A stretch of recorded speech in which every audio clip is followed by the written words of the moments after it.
Don't take it, don't. Don't take it, don't. Don't take it, don't. Don't take it, don't. I'm Kira Epstein, the program coordinator for the New School at Commonweal. Today we welcome Tiffani Patton as our host in the first of 3 conversations in this year's Roots of Resilience in an Age of Crisis series, co-presented with Real Food Media. So Tiffani will be in conversation with Mai Nguyen and Vera F about the history of land theft, the work to get more land into the hands of BIPOC farmers, and what it means to farm regeneratively. So Tiffani and I want to welcome you this morning and thank you for participating in this series. If you missed last year's conversation in this series, we had a series of 3 conversations last year. You can find them on our website at tns.commonweal.org. And in a minute here, I'll put the link into our chat for those of us who are live here today. You can always watch and or listen to all of our podcasts and videos on our media outlets, which include SoundCloud, Apple Podcasts, Spotify, and YouTube. We also want to let you know that we have 2 more conversations coming up in this year's series. They are going to be on March 11th and April 15th. So look for more information about those conversations on the Real Food Media website and on our New School at Commonweal website. It has been a real pleasure to co-present this series with Anna LePay and Tiffani at Real Food Media. And we all want to thank the West Marin Fund as well for helping to fund this year's series, which is great. We are recording this conversation and we will have produced audio and video files available on our website. And we are ready to begin. Mai Nguyen, Vera F. and Tiffani Patton, welcome to the New School at Commonweal. Thank you. Thank you so much, Kira and Ken and everyone at the New School at Commonweal for hosting this event, coordinating, and making it all possible. I'm Tiffani Patton, and it's a pleasure to be here with you all and to be in conversation with Vera Allen and Mai Nguyen. You might have noticed that one of our speakers, Pandora Thomas, is not here today. She was unable to join last minute, and Vera graciously accepted the invitation to join this conversation.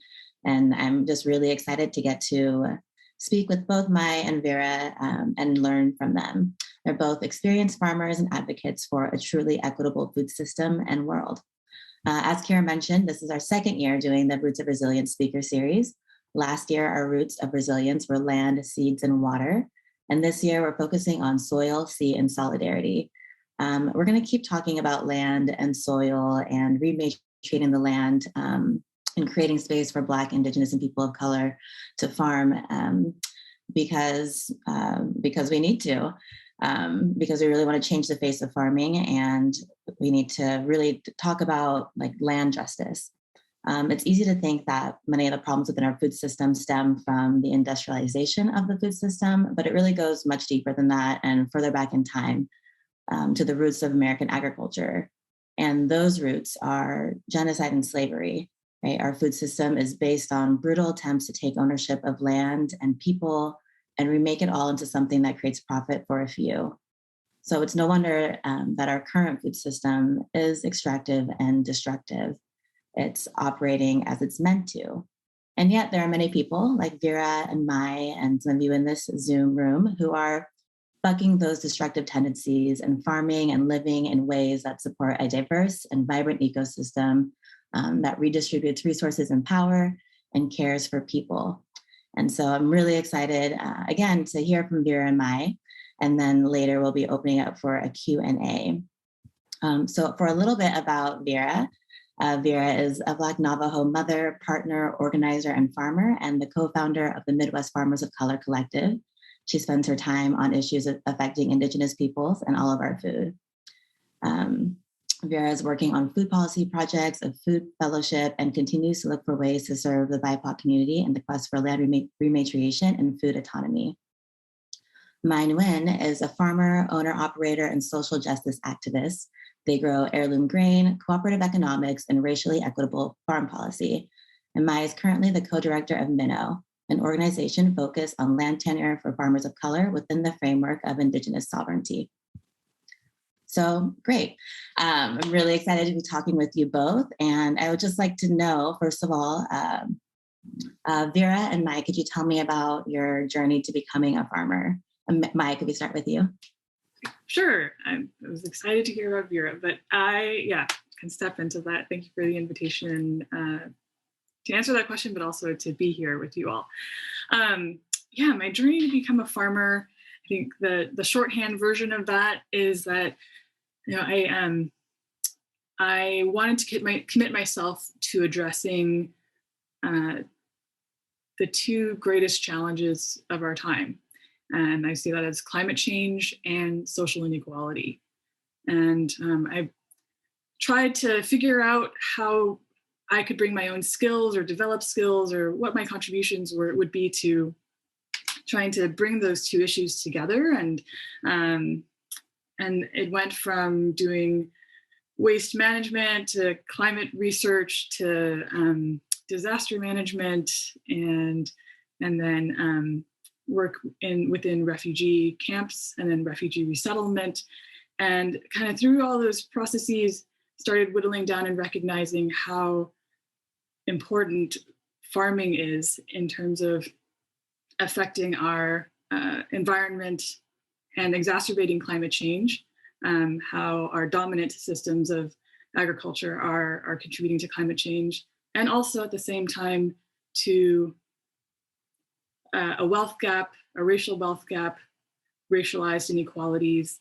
And my first touch point in really thinking about that was when I was working in refugee resettlement in San Diego, where I grew up, and just seeing how important it was to my own community to have culturally relevant food and for it to be grown and using practices that were both nourishing for the environment, but also for the people eating it. Recognizing that a lot of food that was in the neighborhood, while maybe culturally relevant, were grown with chemicals that were sprayed on us and had been used to cause reproductive and developmental and physical harm. So I wanted to be a part of making that food accessible and no longer I was shifting my attention away from, at the time, which was running the first California farmers market that had a EBT, WIC, and SSI match program, which has now become a federally funded program. But that it's not just about access, right? And I think this will probably be a theme that comes up in our conversation around equity. There's so much about increasing access, and really equity to me is about equitable outcomes. And to get an equitable outcome, we really need to have ownership of our seeds, of our means of production, of the food that we eat, and how we get it to each other. So I got into farming to grow Southeast Asian crops, and now I'm known as a grain queen. So we could talk about that later. But the majority of what I produce and that really gets out to people now is heirloom varieties of grains that are climate adapted to California. And I dry farm them and really bring that climate science experience as well as my sort of waste management background to inform how I farm, and ultimately all of that is rooted in my Buddhist upbringing. So I'll leave it there. Thanks, Mai. Vera, can you tell us about your journey to becoming a farmer? Sure. I want to just listen to Mai talk about disaster management. Sure. But I am originally from the Eastern Agency of the Navajo Reservation in what would be considered the northwest corner of New Mexico. And I have always been a part of growing things. My family was one of the families in our kind of half mountain, half desert area that always had a substantial garden that we canned from and shared with our neighbors across the road and aunts and uncles up and down the highway that kind of crosses the reservation. When I came to school, I came more on a principle of social justice and understanding more clearly the struggle of Black folks. For myself as a multi-ethnic Black person, I wanted to know very clearly what it was that was so rampant in my veins and causing so much anger and so much like quest for justice in me. And so I studied that, and it came quite clearly that the greatest autonomy that we're missing as folks of color is our relationship with our food. It's been extracted from our culture, and it used to be the principle, again, of our culture. It used to be the premise for all parts of life, because water and food. Hello. So I started working in the urban farms in the Twin Cities area and became a part of the local growing community, knowing other growers in this community and programs that were looking to recreate the bonds that Brown people have had historically with the land and the relationship and kinship that has always nurtured amongst people in our times of peace. And so, you know, I am growing my own family, and with my partner, we were looking for ways to build a business, something that our children could participate in, and something that was restorative and helpful and wasn't just another extractive kind of corporate look at how to be in business with your community. So he was hell-bent, and we started planting on trees. And as it stands, there's 21,000 trees plus in the ground that were each put in with his hands, one at a time, row after row after row. And we have a large-scale garden that we steward. I don't really like to use the word steward because the land grows me. I can't grow the land. But it's just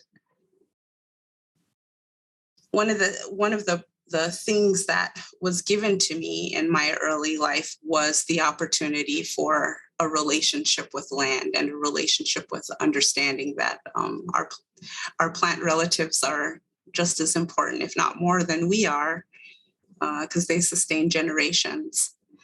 And the better we treat them and the more intent we have in the ways that we feed our families and our communities, the more we relax the other social issues that constrain us and separate us.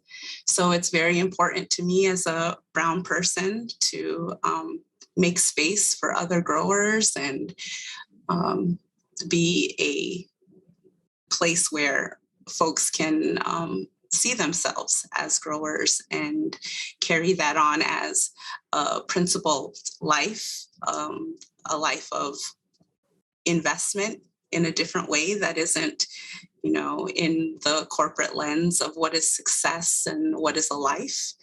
And I hope that those values are lived in my children and shared with who comes along next. Thank you, Vera. So when I think about farmers, especially in the course of the past couple of years working with Real Food Media, I think of people like Vera, like Mai. Most of the farmers that I think of now are farmers of color, but when you look at it across, like when you look at the numbers across the United States, that's not actually what the face of farming looks like, right? 98% of farmland is owned by white people. And over the course of the next decade, by 2030, about 400 million acres of US farmland is set to change hands. And the big question is, who will it go to? Will it go to someone like Bill Gates, or will it go to people like us? So there's a really great opportunity here to change the face of farming. Mai, can you tell us how your organization, Minnow, that you co-founded with Neil, fits into this? Sure, how we're going to transition 98% of the farmland equitably. Yes, well, so again, Minnow is an organization focused on securing farmland tenure for farmers of color and Indigenous peoples. And I think maybe digging into the context a little bit more, again, being a farmer myself and a farmer organizer, I understand how critical land is for people to be able to practice their worldviews, their traditional agricultural, ecological relationships, and to do that sustainably, right? It's like, if you don't have secure farmland tenure, how can you plan? How can you know that the 21,000 trees that you plant is for naught? Because you could be pushed off and then someone could just bulldoze it all out. And so that's critical, and it's a critical way for people to pass on that knowledge, a knowledge that's also important for us to have as an alternative to the dominant system that we know is not working for us. It needs to be alive and rooted somewhere. At the same time, we recognize that securing farmland for farmers of color can't be a perpetuation of settler colonialism. To claim this land, even as relatively newer Americans, if that's just perpetuating the displacement, the injury from a history of genocide that is continuing through a process of, structural policies, that it's really, we can't have a peaceable world. And personally, for me, as coming from a refugee background, my family came over as refugees, but seeing that as extending from a long history of us facing colonialism from China over 2,000 years, off and on, thinking about what it meant for our people to have 400 years of independence and then 200 years of colonialism, and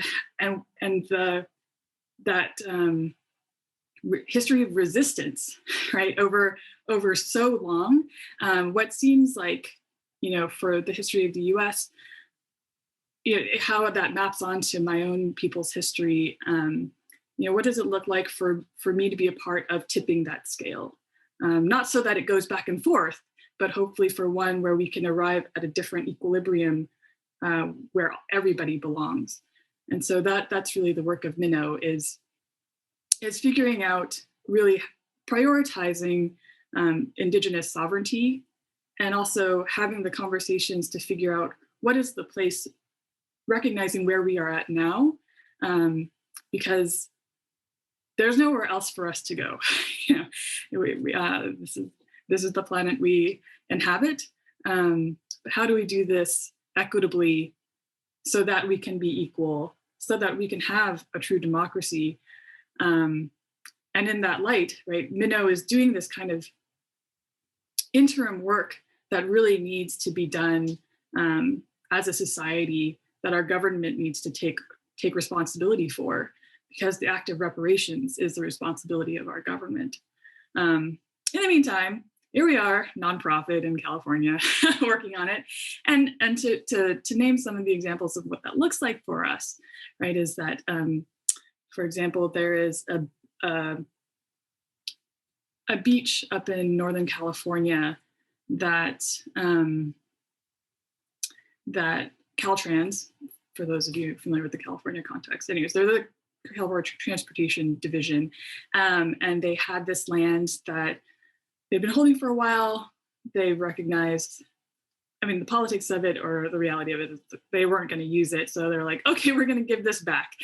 And in order to give this back, though, it became a part of a bill. So the legislature got involved and said that in order for the tribes to receive this land, they need to become a nonprofit, which is a bit absurd considering that these are federally recognized tribes, state recognized tribes, and then there's still this extra bureaucracy that's thrown in. But hey, okay, so this is an opportunity to give land back.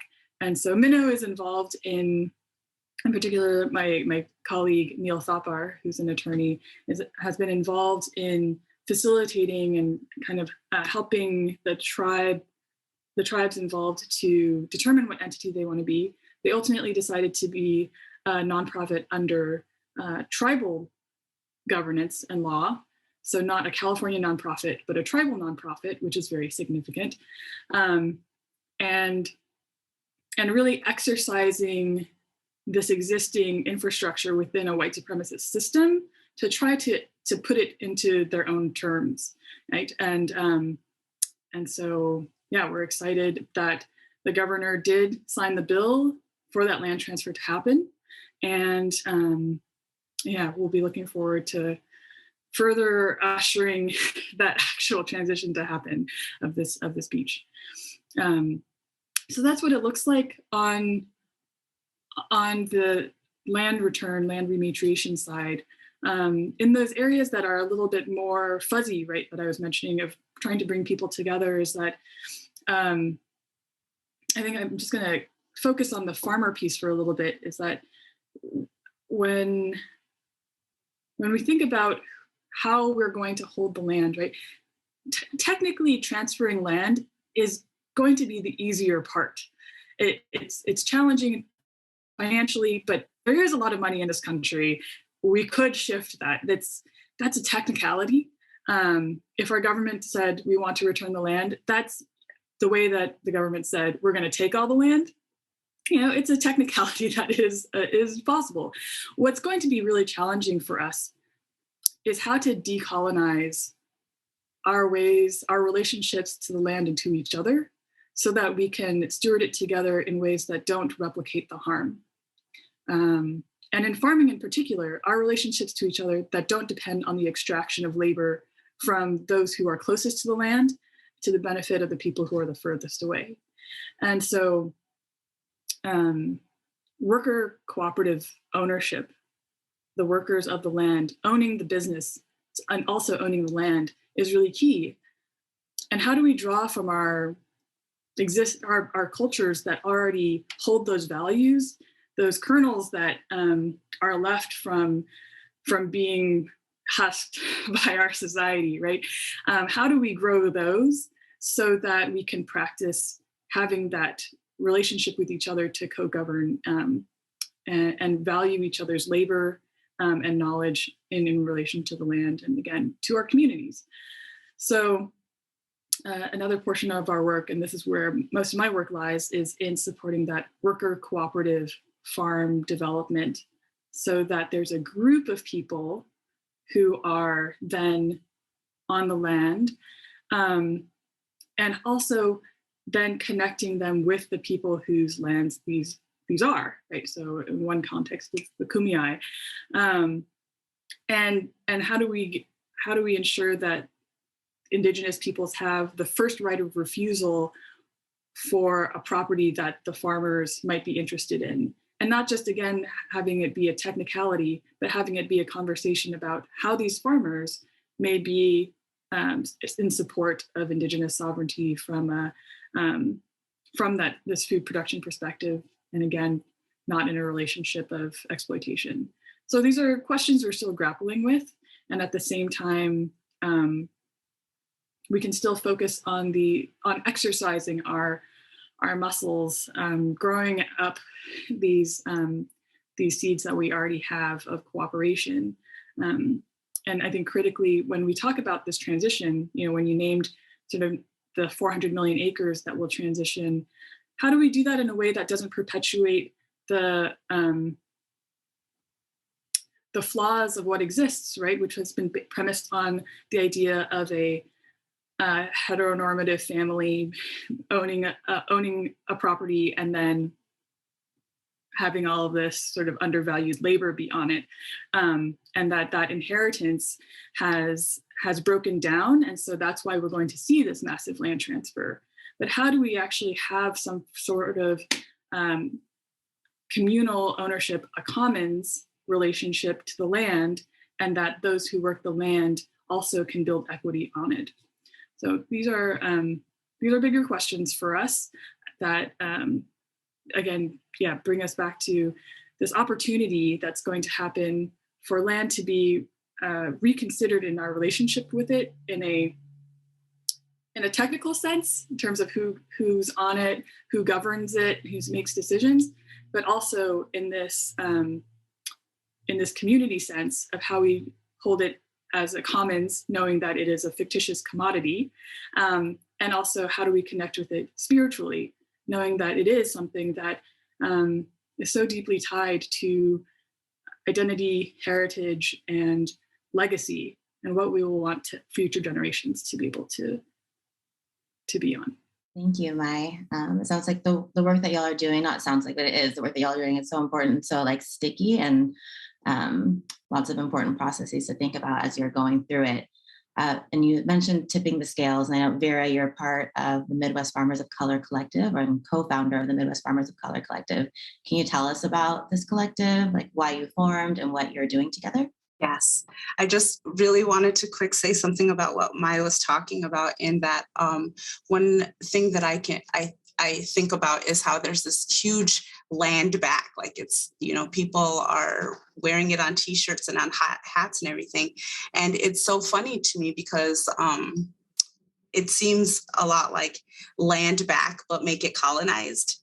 Like they want the principles of white supremacy and, the system to garner who's going to get what piece and who has access to it and how to use it. But they still are looking for, this notion of liberation. And that is I think a example of a way that land has been dispersed in those kinds of mindsets would be the allotment process that the United States government has with tribes. I have probably 1,000 acres in allotment with all of the pieces that I own, but we can't do anything with it because you don't necessarily know who all the owners are. You just all know that there's this piece of land that everybody has a percentage of, and so no one does anything with it. So it just sits there. So it doesn't do anything. And that is a clear guide to how we won't be able to rematriate the land with colonized principles and, worksheets. But so I am a co-founder of the Midwest Farmers of Color Collective. And initially, we wanted to make a space especially for growers who are brown. And my kind of pillar in the investment is that I wanted to make a place where the mental health and community aspects for farmers of color were taken into consideration and valued and nurtured, because of the fact that farmers, without the problems and circumstances of brown skin, live a very isolated life, struggle more so than the larger population with suicide for completely different reasons than why, the larger world struggles with suicide. Is a loss of this deep relationship with land and not being able to kind of deliver with the knowledge that they have. And that is heartbreaking and was one of my initial callings for making a space for brown farmers, because I didn't want to know what I know and not help to balm that aspect in my reach. So we decided that what we'd first do is hold a convening and see who would show up, who considered themselves a grower, who considered themselves a farmer. And it was amazing in the middle of Minnesota where, you know, I'm not going to talk specific numbers, but there's a little bit of a lot of different people here. And we had a beautiful turnout. We had tribal people from the local tribes. We had multiple Asian countries represented, English speakers, non-English speakers, just a beautiful kind of arrangement of folks who were all dedicated to at least being in space with other people who see themselves as having a relationship with growing things. And the things that we are coming around the corner on and understanding that our community really desires from us is taking stands on policy and creating actions around policy specifically for folks of color. And in Minnesota, we have we're essentially the picture of what farming looks like, because we have, you know, maybe 1%, 1.5% of our land ownership is folks of color that farm. And they are talking about how they're living in these rural communities with these families who have been generational farmers. And now this generation is tapped out. They don't want to do it anymore. So grandpa's 80 years old and he's trying to figure out, you know, where this legacy is going to go, who's going to want to pay the taxes on this without, you know, even farming it. And so we are building up this thing that we called the Anti-Racist Agricultural Timeline. And we've had the opportunity to present it at least, you know, locally. And it's been amazing. Just this last weekend, I went to southern Minnesota. We presented the timeline and we were in a room full of maybe 60-plus-year-old farmers who were really looking at their legacy and how they were going to be in relationship with potential farmers of color who could really come in. They were thinking about, you know, what is it going to look like for these brown folks to come into my rural town? How can I feel more powerful about having my Black Lives Matter sign in, you know, nowhere, Minnesota? What if, you know, I'm inviting a threat onto myself? And so I think that something that's really important to MFCC is that we kind of take it on the chin for everyone else. You know, we go into these communities where folks don't look like us and we express that, you know, we're in a farming community.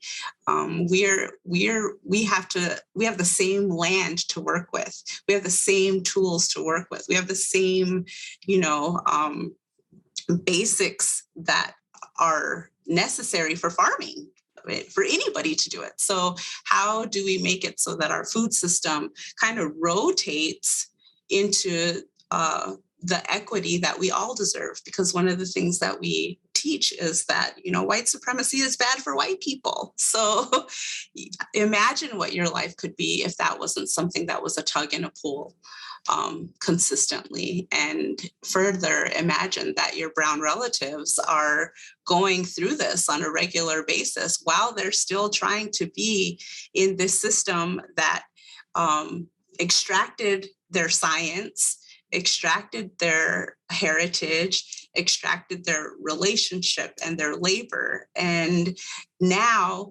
needs that same thing that they stole and is depending on us to give it back.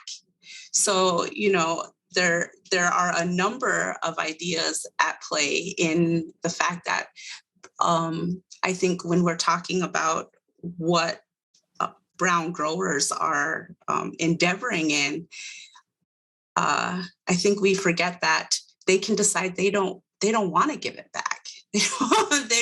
we don't have to give it back. And how do we make space for that too? Because we are entitled to the same freedom and liberation that everyone else is. So the important thing is to make sure that we are in a clear, loving relationship with the land first and foremost. And I think MFCC not only promotes that, but also creates a place where the empowered farmers of color can take those positions in a room and not have to be studied by the dominant culture taking apart what their very real feelings about something that is in their DNA and that they're fighting with on a regular basis. So yeah, I think that's what we're here for. That's what we did it for. Nice, thank you. There are a couple of threads or a couple of things I want to like pull on that you mentioned. You're talking about MFCC and wanting to create policy that benefits farmers of color. And I know, Mai, you were involved in getting the California Farmer Equity Act passed in 2017.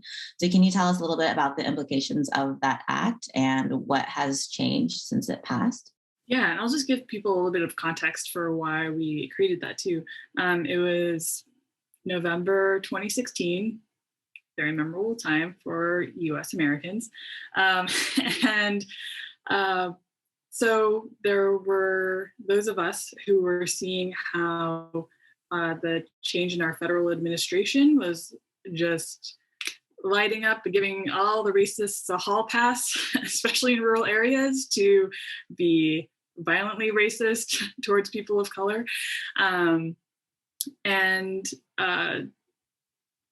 It felt incredibly daunting and demoralizing at the time. I am a practiced anarchist, so I really did not care about sort of that kind of federal level formal politics. But it was a time where, for me personally, it was a recognition of the importance of kind of this framework that we're in, and its impacts on us in a very detailed, visceral, carceral way, and corporeal way. And so there were those of us who, in trying to crawl out of this period of disillusionment and befuddlement, came together to try to see what we could do for communities of color in rural areas, especially agricultural areas, because that's where all of us were working in. And over many conversations, and with those involved who were more versed in policy, formal politics, we recognize that kind of the baseline common denominator that we should try to push for was getting the state of California to recognize that farmers of color exist. So, peel away all of my desires for like totally changing forms of knowledge in our research institutions and seeds and all of that. Well, it's like all we could get to was just getting the state to recognize people of color exist, particularly in the agricultural sector. And this was significant because any state policy that referenced people of color under the official term of socially disadvantaged farmers and ranchers, it was referencing federal language. And actually in the latter part of 2017, 2018, the federal government was going to get rid of the policies that had those definitions. So absent of those, the state level policies would be meaningless, right? That the reference point would be gone. It'd be untethered. So it was important for the state to actually have its own definition. And so the Farmer Equity Act, one, is created the state definition. It also mandated that the California Department of Food and Agriculture, CDFA, have a farmer equity advisor who reports directly to the Secretary of Agriculture. There are only 4 others in the cabinet. So that's very significant to have that direct line to the Secretary of Agriculture. And to create means for farmers of color to shape policy, research, programs within CDFA. Since then, I think when we can look at sort of the policy, what's happened since the act has been passed, kind of in the realm of CDFA. And then I think there's also, we could look at the collaborative, the California Farmer Justice Collaborative, that passed that act and what has happened with that group. And I mentioned that group because I think what I've understood is that there are some connections between that group and the group that Vera is a part of. And just, I think the more that grassroots entities can learn from each other and talk to each other about, our dreams and also like our learnings. I just want to make that opening because I would love to hear what Vera's group has been going through and the learnings there. And yeah, this anti-racist timeline sounds really cool. It's super cool. It's really, really cool. Yeah, like what's possible as a collective, and also what hinders us. And so anyways, I think going back to your question, Tiffany, is sort of what has happened since the passing of the Farmer Equity Act is that the CDFA did hire the Farmer Equity Advisor, who is not a melanated person. And 4 years after that person was hired, then a advisory committee of farmers of color was formed, and I serve on it, and it's just very clear that it's an under-resourced entity, and it's our, we are the inaugural group, and much of my interest is how do we really institutionalize the presence of people of color in decision making, so that our social movements are not something that we have to keep replicating, but it's in there, and there are clear structures for our decision making to have power and to have influence. And that has really been a process that has, and questions, inquiries, and desires that have been undermined consistently in these meetings. And there's no oversight, right? So there's no other accountability mechanism for someone to come in and say, hey, you're not setting up this infrastructure to set a precedence for the future advisory committees to come in and have, meaningful contributions to CDFA programs. And there's so many details that I can get into in terms of the ways that we're certainly more symbolic than functional.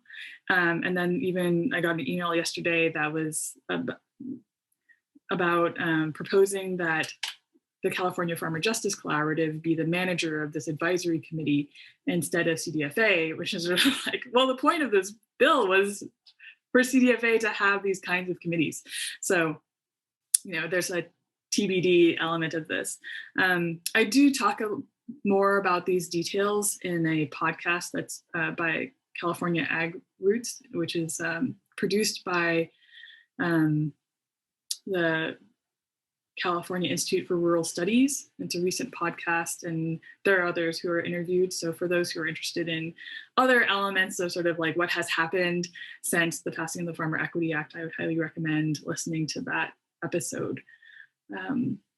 Like I said, so there's the policy side. Again, there are benefits that the state does have this definition now. Subsequent bills that are agricultural do include this. Again, because there's no entity pushing for these bills to have a greater proportion of the funding go to socially disadvantaged farmers and ranchers, it's oftentimes sort of, it's just another set of words that's been shoved into another set of listings of peoples that you kind of need to include in order to make a bill look like it's not, exclusive. But it's still the same bills, right? It's still the same bills that were created by and for white farmers. And so, again, it's being used as a means to have equity of access, but again, not equity of outcomes, because we were not at all a part of designing these things based on our needs and what we desire to have as the outcomes. And then I'll just briefly touch on the sort of the organizing side, right? Is that, yes, we came together and we focused on a policy. And I think it's really interesting hearing Vera talk about the group wanting to focus more on policy, and yet has also done a lot of work to build relationships with each other. And I think that is really key, is to have those strong, trusted relationships with each other to then spawn particular projects, but that are rooted in a community relationship of respect and participation and inclusivity. And for us, there were many of us who saw that retaining farmer equity isn't just about policy. Policy is one tool, but we still need to transform the way that people even think about farmers. Who is farming? Who's the owner? But who should really be benefiting? And so there was that tension, and that tension mapped out onto who was a part of a nonprofit as opposed to a farmer, an advocate who had a salary, or also race. We were a multiracial group, but certainly there were tensions that fell along those lines, such that ultimately the ideas, processes, and all of these things that were set up by people of color were also constantly undermined by the white nonprofit members. And so it's one thing to set up the infrastructure. Again, it's another to set up systems of accountability. And a deep learning of mine is thinking back to what my mentor, Dr. Carol Zippert, says, is that we need to practice equity amongst ourselves. And when we do that, when as a collaborative, a grassroots collaborative, we practice equity amongst ourselves, that is when we can really create these projects that are a reflection of that really enable all of us to be liberated. So I'll leave it there. Thanks, Mai. What you're saying reminds me of the fact that the USDA just announced its first ever equity commission, and just thinking about how there's all of these advisory boards, advisory rules, commissions that are supposed to, provide access or hopefully equitable outcomes. But then, as you mentioned, there's no accountability, and also these groups don't actually have any power. A lot of times, you can advise, but it doesn't mean that they're going to take up what you say. And so just some further thought about how creating this advisory committee isn't an advisory anything, isn't really doing much. It seems to me it's it can be very performative, and we actually need to transfer decision-making power over. Vera, yes. Can I say something? Yeah. When there was first kind of the stop of the debt relief for Black farmers, that there was all the outrage, but when it was first coming out, our Senator Tina Smith said that she was going to hold this kind of session so that she could hear what we wanted from her as one of the senators who was signing on to ultimately help it to pass. And they kind of hung up on me a little bit in the whole conversation, because I said, is this going to be an opportunity for us to hold the purse and do the deciding for ourselves and what we need based on us talking to each other? Or is this us helping you to, gain some political capital and then just put another kind of referee in the middle who says, oh, here's $5 for you and here's $10 for you? Because if we're just helping you to give ourselves another overseer, we have no reason to support you. We have no reason to put our names on what you're talking about. So I think that when we're talking about the policies, I think it is an absolute that the policy is going to come, 10 years after the people have already been in relationship with one another and making these things work. And then somebody will come in and discover it, as colonization usually does, put a name on it, and that will hopefully potentially become what policy is. But we're also moving in a direction where we understand that, for instance, if you say African farmer, we have African farmers from all over Africa. And even though they have a person in our collective who is in relationship with all of the different folks and is so happy to be the person who is kind of helping people navigate how to get their make their way into becoming farmers in the United States from their home countries, he has recognized that, I'm great. But if I think about myself as, kind of the African portal, we don't have anybody for the multi-ethnic Asian people. We don't have anybody for all of the Native people. We don't have, we have to start setting it up so that these smaller kind of wheels can be turning and giving each other what they need, and then having an infrastructure that is so tight that when everyone comes back together, the things that have been separating us for so long become secondary to what it is to grow these things and be in relationship with our land.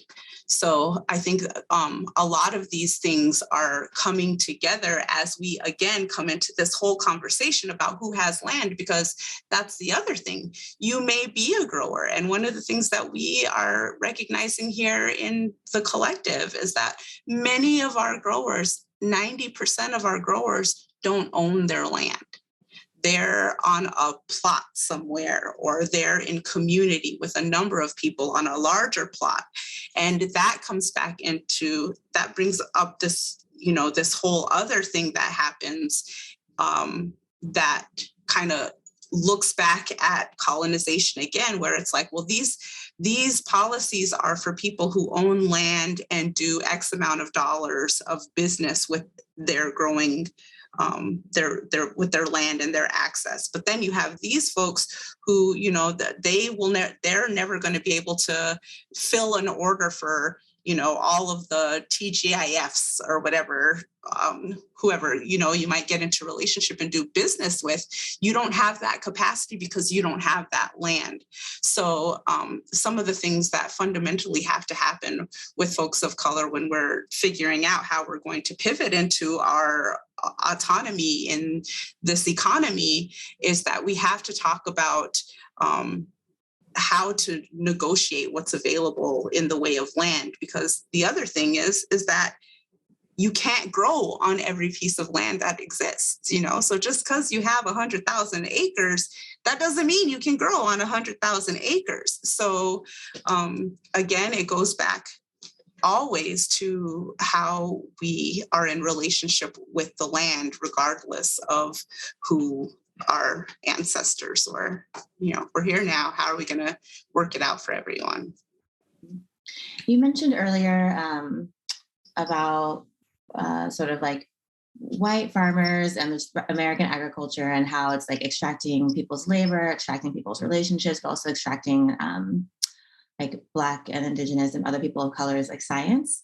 And I want to talk a little bit about like regenerative agriculture and farm and permaculture. And there's been critiques of both just for doing that same thing, right? Like taking methods that other people have been using forever and like slapping a new name on it. And it's become like I think there's a lot of buzz, especially around regenerative agriculture these days. So can you tell us a little bit about like that critique, and if there are any misconceptions around regenerative agriculture and permaculture, and like what, if anything, is missing from the discourse around those phrases? I think what's missing is the premise that it started with us. You're welcome. Like, the only reason there's any kind of regenerating going on is because you broke it. And I think that that is what's principally wrong with a lot of the language, is that it connotes this kind of like, gonna fix it up after all of this, but doesn't make any commentary on the large scale destruction of the earth, and kind of eliminates any sort of responsibility. It eliminates any kind of opportunity for us to, be strengthened in unity around the fact that we're all fighting what has become of industrialization. And it's also an opportunity to kind of maintain this narrative of patriarchy that, we still need great white father to come in and help us and show us and direct us and dream for us and envision for us. And what in fact we need is restorative justice that allows us our autonomy to remember the things that were taken away, and to be in community where our leaders are the actual experts, and not because they went through a white supremacist kind of badge opportunity, but because they know the land, and they have a blood relationship with that land, and blood memory with land. Vera is totally spot on. Stop Columbusing and give back the land. So, but yeah. Totally in agreement. I have one last question for you both, which is, I know we spent a lot of time today talking about the challenges facing BIPOC farmers, and a lot of discourse goes to that. But I'm curious, what are some of the joys of being a BIPOC farmer? I think I think one of the greatest attributes that I have is that I grew up with an autonomy. And I talk about autonomy a lot because I think that that's one of the grave ills of our society, is that people don't know how to be alone. They don't know how to be unstimulated by electricity. It's a great piece that I feel so just blessed to be able to enjoy with my children, and to know that they are going to be centered in a place that recognizes that this life is this long, but all of these things are in this dance together with you, in creation and death. So I feel a tremendous amount of joy being able to give my children that kind of fortitude and foundation for going out into the world and also growing their own lives and their own legacies. I think that, in a time when we're experiencing these overlapping fiery crises, I've found that, when we've talked about needing to see our way out of it, I think that in the broader discourse, there's a failure of the imagination in terms of how to get out. But I think by having roots in a different way of being and doing, that I know that there's another way, and that while there are its own complications, I think about how my dad told me that the reason why my parents had me was that, even though their country is gone, it's that they wanted me to be able to pass on the good of our culture, so that could live on. And so I think about the things that I've tried to hold from my parents, and that I'm also trying to pass on.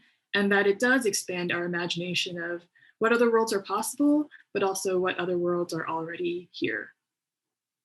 There's a question now for both of you, which is, do you have action items for people who are, for those of us who are watching, and what can we do to support your good work and that of your allies? I would say give Black and Brown projects money. I mean, that's give our science money, give our leadership money, give causes money, because that's what we're living in. Unless you have land, in which case give people land. Those are the two greatest action items I would offer. I belong to a number of African American, Indigenous groups that are about farming and about land opportunity, and nobody has money and nobody has land. They have the science, they have the willingness and the passion and the foresight and the familial pull to do it. They just don't have the basics of what makes this economy go around, and that's the land and the money. Yeah, certainly that. And I think about how do people support that who have different means, right? And then I think there's the direct giving by those who have those means. Looking at you, philanthropy, and your 5% of your endowment that goes to projects. What about the rest? But also really structurally, right? That there are ways that we can affect that redistribution in a way that might not involve your personal money, but really that our government is responsible for these inequities by institutionalizing it. So wherever you are, I know that the audience is from across the state, some from outside of the U.S., but really thinking about how do you affect your representatives? Who are you choosing to represent your values? And are they going to end that filibuster? Are they going to vote for a farm bill that actually supports farmers who are on the land doing what is essentially regenerative, but is very culturally rooted in a broader worldview that is ecological and equitable? So I think there is both, yes, those direct actions. How do we practice equity amongst ourselves? But how do we also practice that equity amongst our broader society to create a structural change that will redistribute for us to have a peaceful society? Thank you. Okay, so another question in the chat is, what do you think about community land trusts? Is it a good model to support sovereignty for Black and Brown farmers, especially urban farmers? I personally think that I have siblings and they don't want to do stuff with me. You know what I mean? I have aunties and uncles. They don't want to do stuff with me, but maybe one of their friends or colleagues has inspired them in a way to be in community around these things. And I think that we're going to have to use all the different ways that we can that are forward leaning. Now, a community land trust for me, I don't have to think about that. I'm lucky. I have access to land. So am I going to tell 6 people, 20 people that want to come together on this notion of being, land taker carers? I can't do that. So I don't know if it's necessarily unsupportive or pro support of sovereignty, but I know that it is a rotation towards autonomy, and whether it's the one that I take or someone else takes, is there's just too many access points that have to be regarded as valuable to the ultimate change, in my opinion.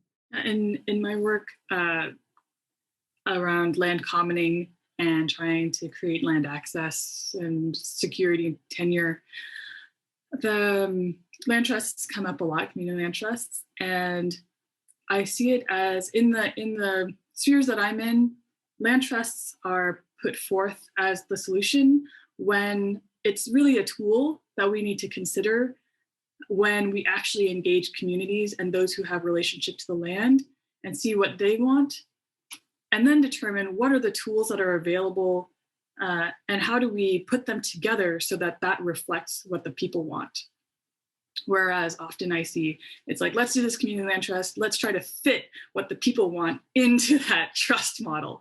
And it ends up drawing from the existing land trusts and those examples there, which are oftentimes, well, based on a predefined definition of community that is exclusive. Also, in terms of having that trust, those who are governing it aren't necessarily the ones who are on the land. So you're still perpetuating that divide between who's reliant on the land and who has a say about it. When I think about Senator Cory Booker's proposal to have conservation easements, land trusts, and then put a Black farmer on it, I see where he's coming from. And it's also, again, this failure of the imagination about what it means for us to have a collective liberatory relationship with the land. Is it perpetuating the idea that there's a sole person who decides what happens to hundreds of acres and having that everywhere and not really even considering their relationship to others? But really, it's when we think about furthering Indigenous sovereignty and also who's going to be on the land, what are the tools that are needed? And I think there are possibilities for community land trusts to be incorporated. And at the same time, I don't think that we should put the tool before the people. Thank you, Mai. Thank you, Vera. And I think we will close this out. Again, Vera, Mai, I really appreciate you both and sharing so much of your work and your wisdom and just yourselves with us. I admire you both so much. And I'm happy anytime I get to share some space with either one of you, even though it's only been virtual up until this point. That's going to change, though. I know it. I know it. And thank you again to the New School at Commonweal for hosting us. I really appreciate it. Absolutely. And thank you, Tiffani, for all of your work and for bringing these wonderful people onto our webinar, for sure. Just another reminder as we close up here that we will have recordings produced on our website. You can find us on YouTube, SoundCloud, Apple Podcasts, or Spotify. And if you like and subscribe, you'll get more notifications about conversations like this. Join us next time for the next conversations in this series. We've got another one coming up next month and also in April. So thanks for joining us. Mai Nguyen, Vera F. Allen, and Tiffani Patton, thank you for joining us at the New School at Commonweal. See you next time, everyone. Don't take it, don't take it, don't